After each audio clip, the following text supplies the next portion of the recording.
নমস্কার বন্ধুরা, আজ আপনাদের পড়ে শোনাব গজেন্দ্র কুমার মিত্রের লেখা গল্প শাহরুখ।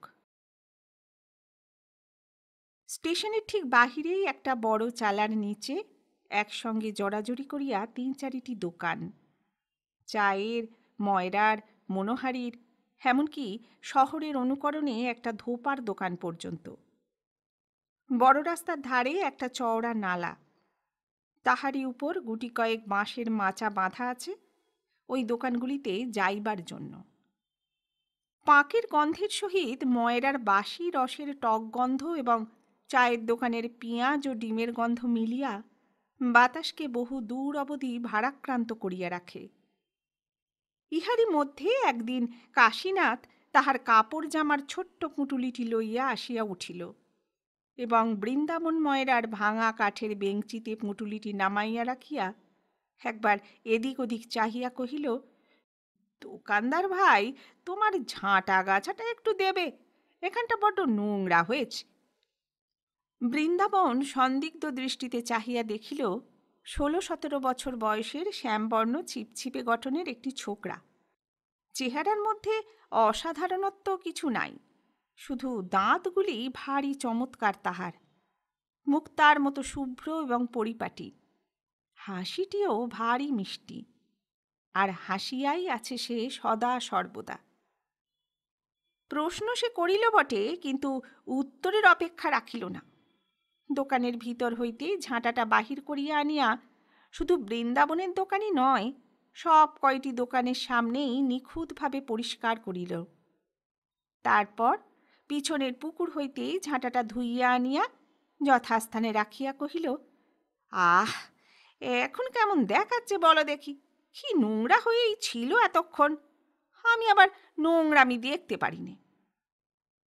তাহার পর পকেট হইতে একটা আনি বাহির করিয়া কহিল, যা হোক কিছু মিষ্টি দাও না ভাই, বড্ড তেষ্টা পেয়েছে। গায়ে পড়িয়া উপকার করিবার প্রবৃত্তিকে কেহ সহজভাবে গ্রহণ করিতে পারে না। বৃন্দাবনও এতক্ষণ অপ্রসন্ন দৃষ্টিতে তাহার কার্যকলাপ দেখিতেছিল। এখন আনিটি দেখিয়া তাহার মুখভাব স্নিগ্ধ হইল। সে বাহিরে আসিয়া দুটি বড় বড় রসগোল্লা তাহার হাতে দিয়া কহিল, তোমার নিবাস কোথায় খোকা? নিবাস আমার সেই মুখসুদোবাদ জেলা গো। বৃন্দাবন কহিল, এখানে কোথায় যাবে? কাশীনাথ একেবারে হাসিয়া গড়াইয়া পড়িল, যেন মস্ত বড় একটা ঠাট্টা করা হইয়াছে। কহিল, কোথায় যাব তা জানি না, কাজের নেগে এসেছি গো, কাজকর্ম মিলবে? বৃন্দাবনের দৃষ্টি আবার সন্দিগ্ধ হইয়া উঠিল। কাজের জন্য এত দূর এসেছ দেশ বই ছেড়ে, তা শহরে গেলে না কেন? কাশীনাথ কহিল, এসেছিলাম আমি চিনির কলে কাজ করতে, তা ভাই পোষালো না, বড্ড খাটুনি, তাছাড়া যত মেড়োর ভিড়, ও আমার ভালো লাগলো না, তাই কাজ ছেড়ে দিয়ে চলে এলাম। ইহার আগের স্টেশনটাই একটু শহরের মতো, চিনির কলটা সেখানেই, সুতরাং বৃন্দাবন আশ্বস্ত হইল। কিছু যেন চিন্তিত কণ্ঠেই কহিল, কাজ আর এখানে কোথায় মিলবে ভাই, এক বাবুদের বাড়ি চেষ্টা করে দেখতে পারো। সাগ্রহে কাশীনাথ প্রশ্ন করিল, মিলবে সেখানে? বাবুরা কেমন লোক? বৃন্দাবন কপালে বদ্ধ হাত তুলিয়া কহিল, কর্তাবাবু দেবতুল্য লোক, যদি পায়ে পড়তে পারো তো হিললে একটা হবেই। কাশীনাথ পুঁটুলিটা তুলিয়া লইয়া একেবারে দাঁড়াইয়া উঠিল। যাই তাহলে এখনই। তাহার জলপান হইয়া গিয়াছিল। বৃন্দাবন আঙুল দিয়া দেখাইয়া কহিল, এই পথ ধরে সোজা চলে যাও, ওই যে আম গাছের ফাঁকে হলদে দালান দেখা যাচ্ছে, ওইটি। কাশীনাথ সামনের দেউড়িতে ঢুকিতে সাহস করিল না, ঘুরিয়া পিছনের বাগানে ঢুকিয়া পড়িল।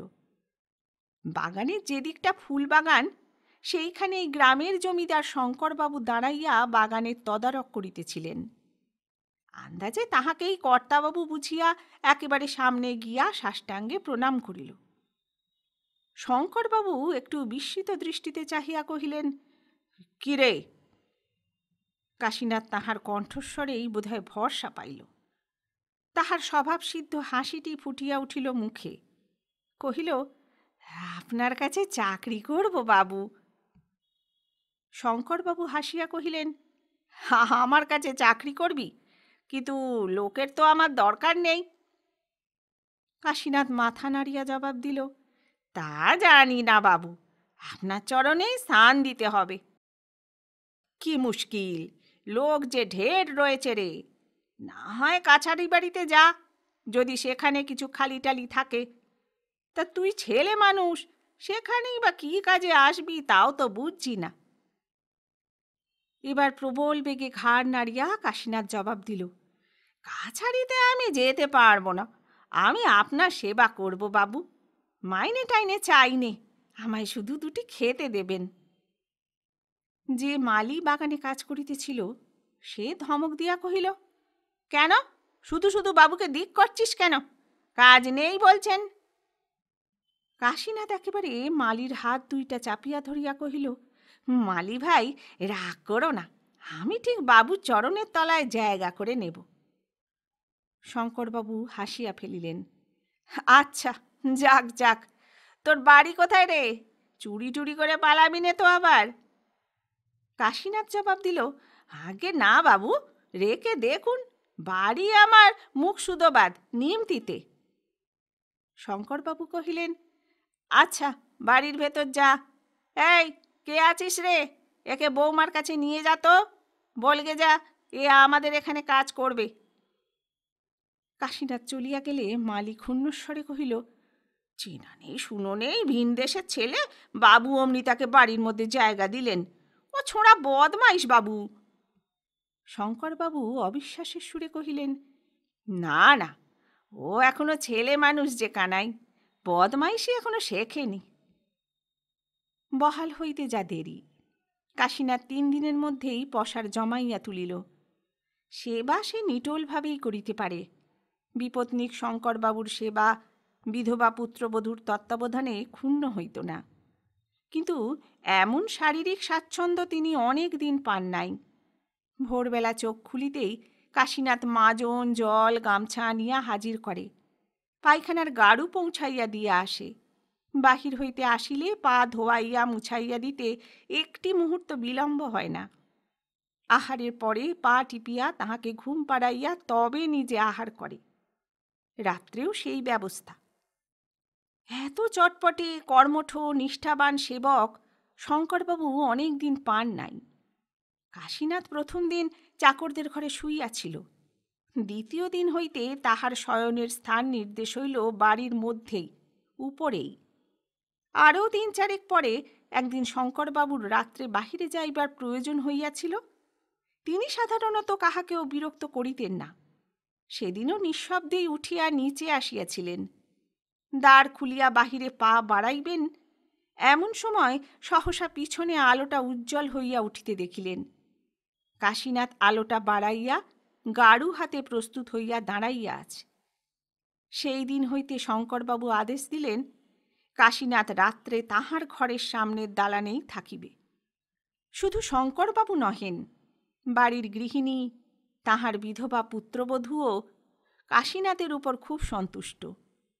কাশীনাথ তাহার পুষ্পচয়নের সময় ডাল নোমাইয়া ধরে, গাছে উঠিয়া চাঁপা ফুল পাড়িয়া দেয়, বাগান খুঁটিয়া পুনর্নবা শাক সংগ্রহ করে, ফাই ফরমাসে ঝড়ের আগে ছোটে।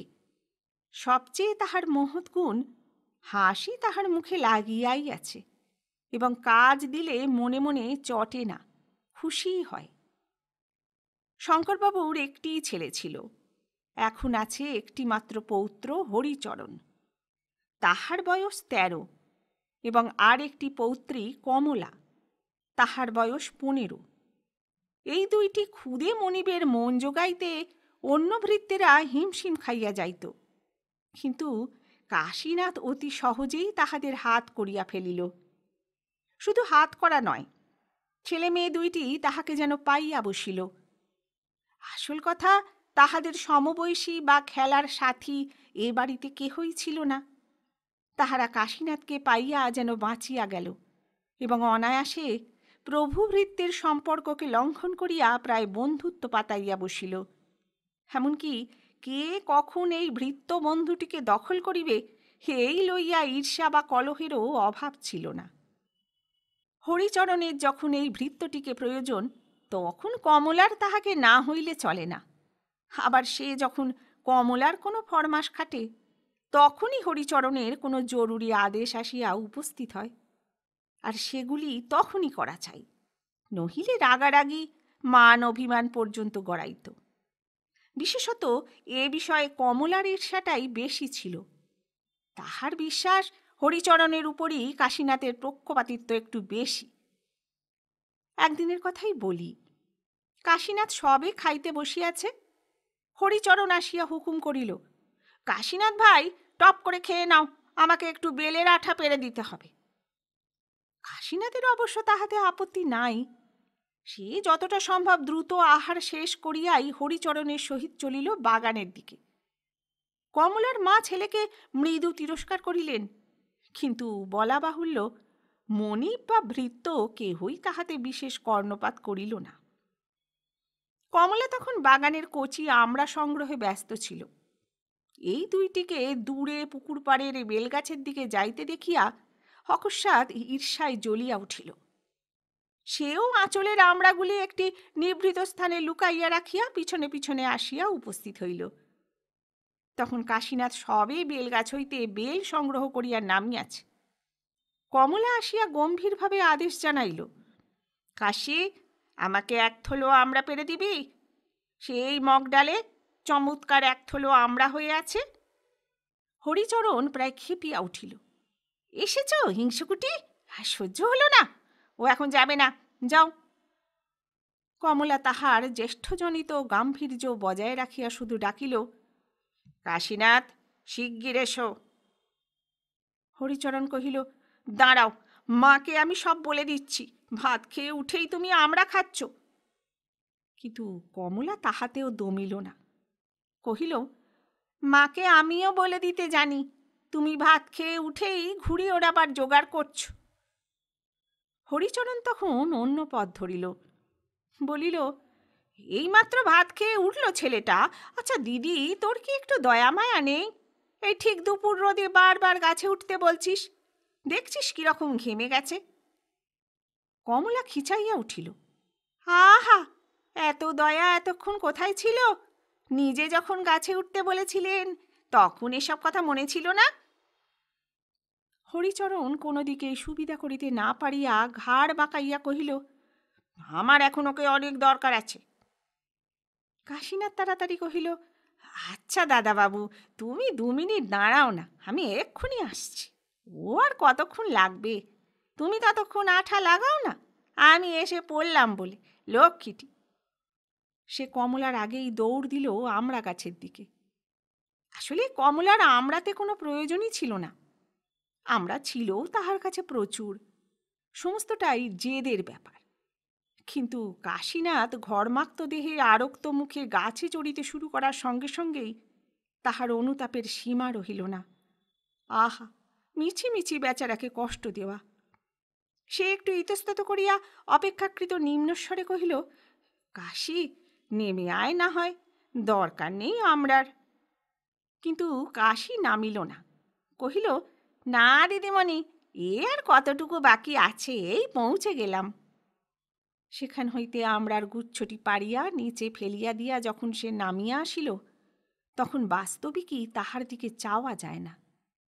সে অবশ্য গাছ হইতে নামিয়াই হরিচরণের উদ্দেশ্যে ছুটিতেছিল, কিন্তু কমলা তাহাকে কিছুতেই যাইতে দিল না। তাহার একটা হাত ধরিয়া জোর করিয়া গাছের ছায়াটায় টানিয়া আনিয়া কহিল, এক্ষুনি যেতে পাবি নে তুই, আবার রোদ্দুরে ছুটোছুটি করলে আর বাঁচবি নে। কাশীনাথ বিস্মিত হইয়া কমলার মুখের দিকে চাহিয়া দেখিল, তাহার দুটি চোখ ছলছল করিতেছে। সেদিকে চাহিয়া সে কেমন যেন অভিভূত হইয়া পড়িয়াছিল। তাই কমলা যে নিজের আঁচল দিয়া তাহার ঘাম মুছাইয়া দিয়া আঁচল দিয়াই তাহাকে বাতাস করিতেছে, সেটা সে প্রথমটায় ভালো করিয়া বুঝিতে পারে নাই। চমক যখন ভাঙিল সে বলিয়া উঠিল, ও কি করছো দিদিমণি? ওতে যে আমার পাপ হবে। একটু গরমে আমার কিছু হয় না, ও আমার অভ্যাস আছে। দেশে থাকতে রোজই দুপুরবেলা কাটতো আমার গাছে গাছে। বলিয়া কোনো মতে কমলার হাত ছাড়াইয়া সে ছুটিয়া গেল হরিচরণের কাছে। হরিচরণ তখন মুখটা গোঁজ করিয়া অন্যদিকে চাহিয়া বসিয়া আছে। কাশীনাথ পাশে বসিয়া ভয়ে ভয়ে ডাকিল, দাদাবাবু, রাগ করলে? আমি তো খুব তাড়াতাড়ি এসেছি। হরিচরণ জবাব দিল না, মুখখানা তেমনি ভার করিয়া বসিয়া রহিল। কাশীনাথ তাহাকে খুশি করিবার জন্য অন্য উপায় না পাইয়া ঘুড়ি জুড়িতে বসিল। একটু পরেই কহিল, এ বেলটাতে তো আটা নেই, আর একটা বেল পারি? আসল কথাটা যে কি তাহা হরিচরণের জানিতে বাকি ছিল না। সে কোনো মতে হাসি চাপিয়া বসিয়া রহিল। কিন্তু কাশীনাথ যখন সত্য সত্যই আবার গাছে চড়িতে আরম্ভ করিল, তখন আর চুপ করিয়া থাকিতে পারিল না। কহিল, আর বেল পাড়তে হবে না, তুই নেমে আয়। কাশীনাথ কহিল, এই যে হয়ে গেল দাদাবাবু, ওই বেলটা নিয়েই। ধমক দিয়া হরিচরণ কহিল, নেমে আয় বলছি, বেল আমার চাই নে। অগত্যা কাশীনাথ নামিয়া আসিল। নিচে আসিয়া আগেকার ভাঙা বেলটা হাতে করিয়া কহিল, তবে এইতেই জুড়ে ফেলি, কি বলো? না, ঘুড়ি আমার চাই নে, জুড়তে হবে না তোকে। অর্থাৎ এটাও রাগের কথা। কাশীনাথ কি করিয়া কি করিবে ভাবিয়া পারিল না। তখন হরিচরণী উঠিয়া তাহার হাত হইতে বেলটা কাড়িয়া লইয়া তাহার হাত ধরিয়া গাছতলায় জোর করিয়া বসাইয়া দিল। তারপর সহসা দুই হাতে তাহার গলাটা জড়াইয়া ধরিয়া তাহার কাঁধের ওপর গালটা রাখিয়া কহিল, বস দেখি চুপ করে একটু। কাশীনাথ কহিল, কিন্তু ঘুড়িটা জুড়ে রাখলে হতো না? না না, ঘুড়ি আমি আজ আর ওড়াবো না, তার চেয়ে তুই বসে একটা গল্প বল। তারপর গলাটা আরও একটু নামাইয়া কহিল, তোর খুব কষ্ট হচ্ছে না রে কাশি? খেয়ে উঠেই দুবার গাছে চড়া, আমি আর কখনো তোকে বলবো না। কাশীনাথ জবাব না দিয়া তাহাকে একটা হাতে জড়াইয়া ধরিল। আরও নিবিড়ভাবে তাহার কাঁধে মাথাটা গুঁজিয়া দিয়া হরিচরণ কহিল, গল্প বল একটা, তোর দেশের গল্প। এমনি করিয়াই চলে। এই প্রায় সমবয়সী বালক ভৃত্যটিকে উপলক্ষ করিয়া দুটি ভাই বোনের খুনসুটির অন্ত নাই। ইতিমধ্যেই কমলা কি করিয়া আবিষ্কার করিয়াছিল, হরিচরণের প্রতি কাশীনাথের পক্ষপাতিত্ব বেশি। সেজন্য সে সুযোগ এবং সুবিধা পাইলেই ঠিক হরিচরণের প্রয়োজনের সময়ই কাশীনাথকে তলব করিত এবং সম্ভব অসম্ভব ফরমাস করিত। একদিন স্নান করিতে গিয়া কমলার কানের একটা দুল কি করিয়া খুলিয়া পড়িয়া গিয়াছিল জলের মধ্যে। বকুনি খাইবার ভয়ে সে কাহাকেও কোনো কথা না বলিয়া একেবারে শরণাপন্ন হইল কাশীনাথের। কি হবে কাশী? কাশীনাথ অভয় দিয়া বলিল, কি আর হবে, ঠিক কোথায় দাঁড়িয়ে তুমি চান করেছ দেখিয়ে দাও দিদিমণি, আমি খুঁজে দেবক্ষণ।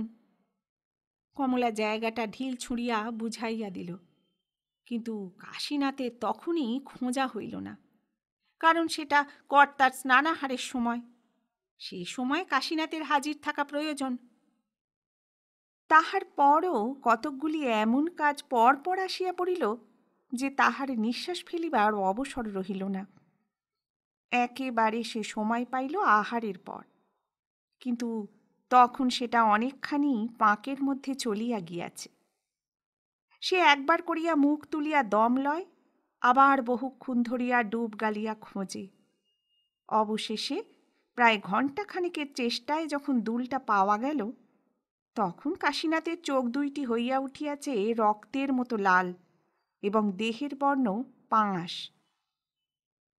কমলা উপরের জানালা হইতে রুদ্ধ নিঃশ্বাসে এতক্ষণ তাহার কার্যকলাপ লক্ষ্য করিতেছিল। এখন ছুটিয়া নামিয়া আসিল, কিন্তু কাশীনাথের দিকে নজর পড়িবা মাত্র তাহার দুলের উৎসাহ চলিয়া গেল। সে শঙ্কিত কণ্ঠে কহিল, তোর কি চেহারা হয়েছে রে কাশী? অসুখ করবে না তো?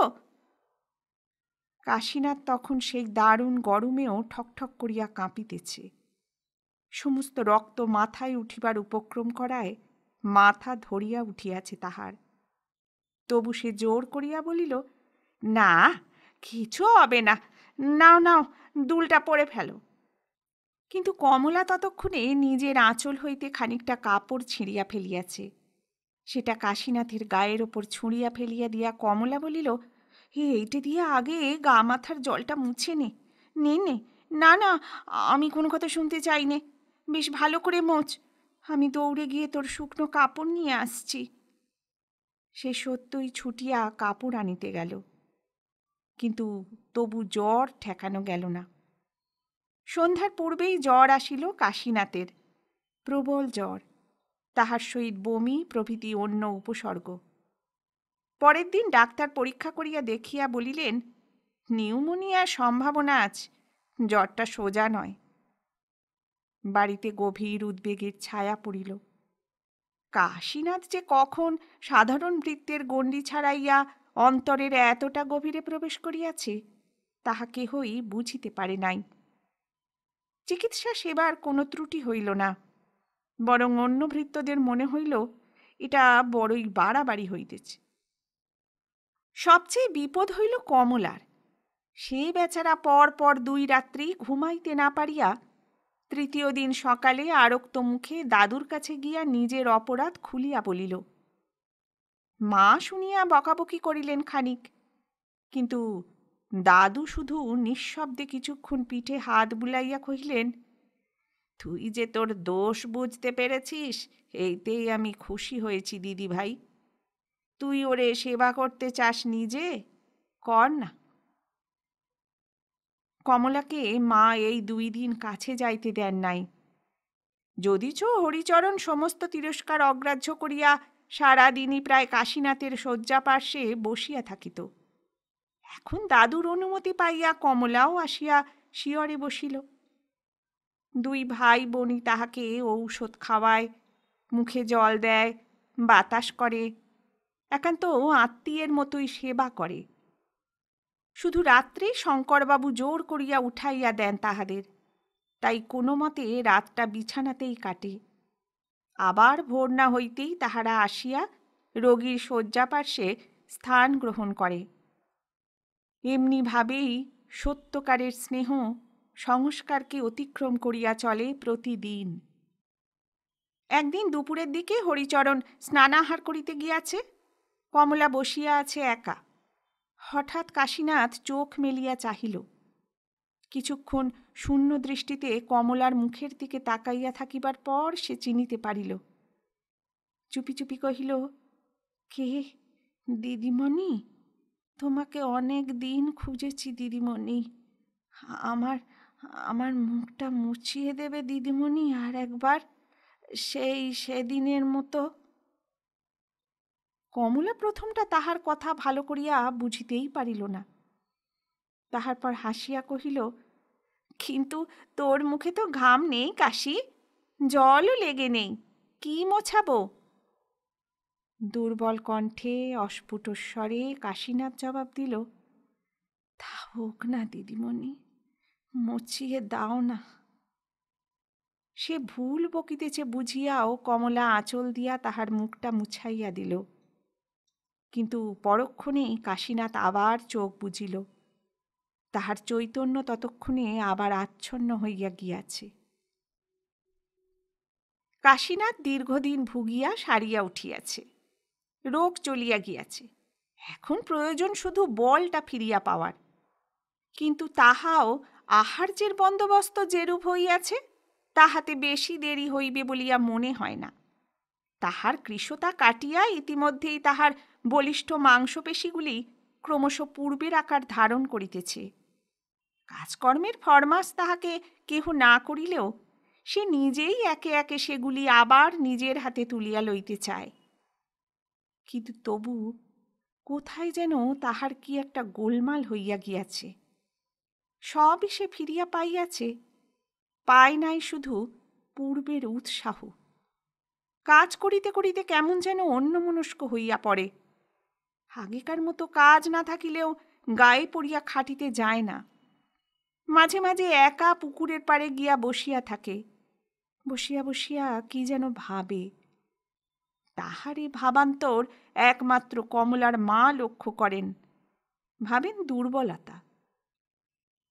ইতিমধ্যে সহসা কমলার বিবাহ পাকিয়া উঠিল। কাশীনাথের অসুখের মধ্যেই কোথাকার এক জমিদার তাহার ছেলের জন্য কমলাকে দেখিতে আসিয়া পছন্দ করিয়া গিয়াছিলেন। তখন অবশ্য কথা ছিল বিবাহটা হইবে অগ্রহায়ণ মাসে, কিন্তু এখন হঠাৎ তিনি বলিয়া পাঠাইলেন যে অগ্রহায়ণ মাসে তাহাদের অসুবিধা আছে, শ্রাবণ মাসেই হওয়া চাই। পাত্রটি ভালো, সুতরাং শঙ্করবাবুকে তাহাতেই সম্মত হইতে হইল। সাজ সাজ রব পড়িয়া গেল। সময় খুব কম, অথচ সমারোহের কোনো ত্রুটি হইলে চলিবে না। শঙ্করবাবু জলের মতো টাকা খরচ করিতে লাগিলেন। হাঁক ডাক ছুটোছুটির অন্ত রহিল না। কাশীনাথের সুপ্ত উৎসাহ যেন সহসা ঘুম ভাঙিয়া জাগিয়া উঠিল। তাহার মুখে আবার ফিরিয়া আসিল পূর্বেকার অকারণ হাসি। সেই ছুটাছুটি করিতে লাগিল সবচেয়ে বেশি। কোথায় গয়লা, কোথায় জেলে, কোথায় বাজনদার, কোথায় কাঠের গোলা, সর্বত্র। সব সময়ই কাশীনাথ ঝড়ের আগে ছোটে। ফলে সকলেই নিশ্চিন্ত হইল, কারণ কোনো কাজেই আর কোনো ভুল ত্রুটির সম্ভাবনা রহিল না। কিন্তু সবচেয়ে ভাবান্তর হইল কমলার। আগেকার মতো গাছ কোমর বাঁধিয়া বাগানে বাগানে ঘোরে না। সে লাফালাফি, চিৎকার, আবদার কিছুই নাই। মুখ তাহার নত হইয়াই থাকে, আর সে মুখে ক্ষণে ক্ষণে অকারণে রক্তাব খেলিয়া যায়। এ যেন নূতন কমলা। সহস্র কাজের ফাঁকেও কাশীনাথ মুগ্ধ ও বিস্মিত নেত্রে তাহার এই রূপান্তর লক্ষ্য করে। সে যেন আশা করে আগেকার মতো আবদার ফরমাস না পাইয়া ক্ষুণ্ণ হয়। না চাহিতেও মধ্যে মধ্যে তাহার প্রিয় জিনিসগুলি বাগান হইতে আহরণ করিয়া আনে। কমলা স্মিত হাস্যে সেগুলি গ্রহণ করে, কিন্তু আগের মতো উচ্ছ্বসিত হইয়া ওঠে না। বালিকা কমলা কোন মন্ত্র বলে কবে যে তরুণী হইয়া উঠিয়াছে, তাহা কাশীনাথ বুঝিতে পারে নাই। বিবাহের দিন আসিয়া পড়িল। কুটুম্ব কুটুম্বিনীর দলে বাড়ি ভরিয়া গিয়াছে। কাজের চাপে কাহারও নিঃশ্বাস ফেলিবার অবসর নাই। কমলাকে সর্বদা নারীর দল ঘিরিয়া আছে। সমবয়সীরা কানে কানে ফিসফিস করিতেছে, প্রবীণারা দিতেছেন উপদেশ, আর ছোট ছেলে মেয়ের দল শুধু বিস্মিত দৃষ্টিতে তাকাইয়া আছে। তাহারই ফাঁকে একসময় দালানের মুখে কাশীনাথের সহিত দেখা হইয়া গেল। গত 3 দিনের মধ্যে কাশীনাথ তাহাকে ভালো করিয়া দেখিতেও পায় নাই, কথা বলা তো দূরের কথা। তবু সেদিনও সে ব্যস্তভাবে চলিয়াই যাইতেছিল। সহসা কমলা পিছন হইতে ডাকিল, কাশী, এই কাশী। কাশীনাথ থমকিয়া দাঁড়াইল। কমলা কহিল, এই সেদিন অসুখ থেকে উঠলি, এত খাটছিস কেন? আবার যদি ভারী অসুখে পড়িস, এবার আর আমি কিন্তু সেবা করতে আসব না। কাশীনাথের নিকষ পাথরের মতো মুখে একটা বেগুনি আভা যেন এক মুহূর্তের জন্য খেলিয়া গেল। সে মাথা নত করিয়া জবাব দিল, আর এই আজকের দিনটা তো, তারপর কাল থেকে তো ছুটি। কমলা কহিল, তা হোক, তবু একটু জিরিয়ে নেওয়া ভালো। জল খেয়েছিস? কাশীনাথ ঘাড় নাড়িয়া জানাইল, হাঁ। তারপরই একরকম ছুটিয়া চলিয়া গেল। কমলার দিকে একবারও মুখ ফিরাইল না। বোধহয় সেটুকু অবসরও নাই তাহার। ক্রমে সন্ধ্যা ঘনাইয়া আসিল। বরযাত্রীর দলও আসিয়া পড়িয়াছে। হাঁক ডাক আরও বেশি শুরু হইল, আর সেই সঙ্গে যেন কাশীনাথেরও কর্মক্ষমতা 10 গুণ বাড়িয়া গেল। একটা মানুষ যেন 10খানা হইয়া সব কাজের আগে ছোটে। কমলার মা মেয়েকে সাজাইতে সাজাইতে সজল চোখে বলিলেন, কাশীনাথ আর জন্মে তোদেরই ভাই ছিল কমলি, একেবারে আপনার জন্য না হলে এত খাটতে পারে না। এই স্নেহের সুরটির সহিত বিগত কয়েক মাসের সহস্র স্মৃতি মনে পড়িয়া কমলার চক্ষু সজল হইয়া উঠিল। কত অত্যাচারী করিয়াছে সে, কত অকারণ জিদ। সে যেন একবার মাকে কি বলিতেও গেল, কিন্তু চারিদিকের অসংখ্য আত্মীয়াদের দেখিয়া আবার লজ্জায় মাথা নত করিল। বিবাহ নির্বিঘ্নে মিটিয়া গেল। প্রাচীন জমিদার বাড়ির বাসর ঘর সারা রাত নৃত্য গীত হাস্য পরিহাসে মুখর ও জমজমাট হইয়া উঠিল। কাশীনাথ একবার নানা কাজের ফাঁকে জানালা দিয়া উঁকি মারিয়া দেখিয়া গেল বাসর ঘর আর তাহার মধ্যে বধূ বেশিনী কমলাকে। বিস্ময়ের যেন তাহার অন্ত ছিল না। এ কোন কমলা? তাহার ক্রীড়াসঙ্গিনী কমলা নিশ্চয়ই না। কিন্তু বেশি ভাবিবার সময়ও আর তাহার ছিল না। কাজের ঘূর্ণাবর্তে আবার সে সম্পূর্ণরূপে তলাইয়া গেল। তাহার এই অপরিসীম পরিশ্রমের অবসাদ আসিল পরের দিন ভোরে। বাহিরে বর সভার এক কোণে শতরঞ্জির উপরই পড়িয়া সে বোধহয় শেষ রাত্রে ঘুমাইয়া পড়িয়াছিল। শঙ্করবাবুই প্রথম দেখিতে পান এবং তাহাকে ডাকিতে নিষেধ করেন। কিন্তু সে ঘুম ভাঙিয়া উঠিয়াই আর যেন কোনো কাজে মন দিতে পারিল না। সারা দেহে তাহার অসহ্য বেদনা, পা পাথরের মতো ভারী। তাহার চেয়ে ভারী বোধ হয় তাহার মন। কোথা হইতে কতদিনের ক্লান্তি আর অবসাদ আসিয়া যে তাহার মনে জমা হইয়াছে তাহার ইয়ত্তা নাই। সে সমস্ত কাজ এড়াইয়া দূরে দূরে ঘুরিয়া বেড়াইতে লাগিল। গতদিনের পরিশ্রম স্মরণ করিয়া তাহাকে কেহ সেজন্য অনুযোগও করিল না। কমলাও উৎসবের এই উন্মত্ত সমারোহের মধ্যে কাশীনাথের কোনো সংবাদই লইতে পারে নাই। পরের দিনকার সমস্ত অনুষ্ঠান শেষ হইতে একেবারে যখন একটু অবসর মিলিল, তখন একবার হরিচরণের কাছে সে খবর লইয়াছিল, কিন্তু সেও ভালো রকম খোঁজ দিতে পারিল না। অবশ্য খোঁজ খবর করিবার মতো অবস্থাও কমলার ছিল না। উপবাস ও রাত্রি জাগরণে তাহার দেহ ভাঙিয়া পড়িয়াছে। তখন তাহার মুখের দিকে চাহিলে ভয় করে। মা তাহার অবস্থা দেখিয়া জোর করিয়া তাহাকে দুটি ভাত খাওয়াইয়া একেবারে উপরে নিজের ঘরে পাঠাইয়া দিলেন। সকলকে নিষেধ করিয়া দিলেন 2 ঘণ্টার আগে যেন কেহ তাহাকে না ডাকে। একটা দীর্ঘ দিবানিদ্রা দিয়া কমলা যখন উঠিল, তখন বাড়িতে হইচই পড়িয়া গিয়াছে। কাশীনাথকে নাকি কোথাও খুঁজিয়া পাওয়া যাইতেছে না। আহারের সময় কমলার মা চারিদিকে তাহার জন্য লোক পাঠাইয়াছিলেন, কিন্তু কোথাও কোনো পাত্তা মেলে নাই। শেষ খবর আসিয়াছে স্টেশন হইতে, সে নাকি 1:30টার ট্রেনে কলিকাতার দিকে গিয়াছে। কেন, কোথায়, তাহার যাইবার কি প্রয়োজন হইল, সে কথা সে কাহাকেও জানাইয়া যায় নাই। সবচেয়ে বড় কথা, একেবারে এক বস্ত্রে চলিয়া গিয়াছে। তাহার কাপড় জামাগুলিও পড়িয়া রহিয়াছে। এই কয়দিনের অক্লান্ত পরিশ্রমের পর সে এমন অস্নাত ও অভুক্ত অবস্থায় চলিয়া গেল, এই কথা স্মরণ করিয়া কমলার মা বারবার চোখ মুছিতে লাগিলেন। কমলার মনটাও বেদনায় ভারী হইয়া উঠিল। তাহার বিদায়ের ক্ষণটি পর্যন্ত সে অপেক্ষা করিতে পারিল না। একটা কথাও বলিতে পারিত তো সে? কিসের অভিমান, কাহার উপর রাগ করিয়া সে এমনটা করিল, তাহাও বুঝিতে পারিল না। অপরাধটা তাহারই হইল কিনা জানিতে না পারিয়া সারাক্ষণ তাহার মনের মধ্যে খচখচ করিতে লাগিল। আত্মীয় স্বজনদের 2-1জন চুরি করিয়া পলাইল কিনা খোঁজ করিবার উপদেশ দিতে আসিয়াছিলেন, কিন্তু শঙ্করবাবুর ভ্রুকুটি দেখিয়া আর কিছু বলিতে সাহস করেন নাই। কোনো নীচ কাজ যে সে করিতে পারে না, তাহা শঙ্করবাবু জানেন, যদিচ আসল কারণটা তিনিও কিছুতে অনুমান করিতে পারিলেন না। অপরাহ্নের পূর্বেই বরবধূ বিদায় লইবে। কাশীনাথকে লইয়া মাথা ঘামাইবার বেশি অবসর কাহারও নাই। কমলাকে সাজাইতে বসিলেন সকলে।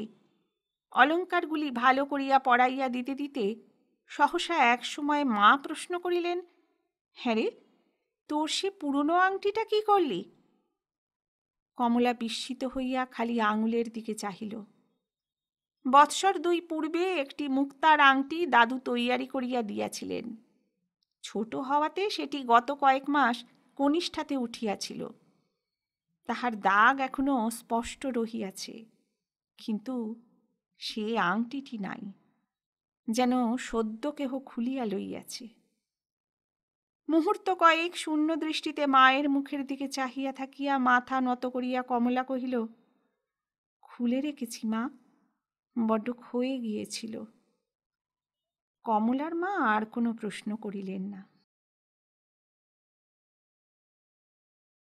গল্পটি শুনে যদি আপনাদের ভালো লেগে থাকে তবে অবশ্যই ভিডিওটি লাইক করে দেবেন এবং চ্যানেলটি সাবস্ক্রাইব করে রাখবেন ভবিষ্যতে আরও গল্প শোনার জন্য। ধন্যবাদ।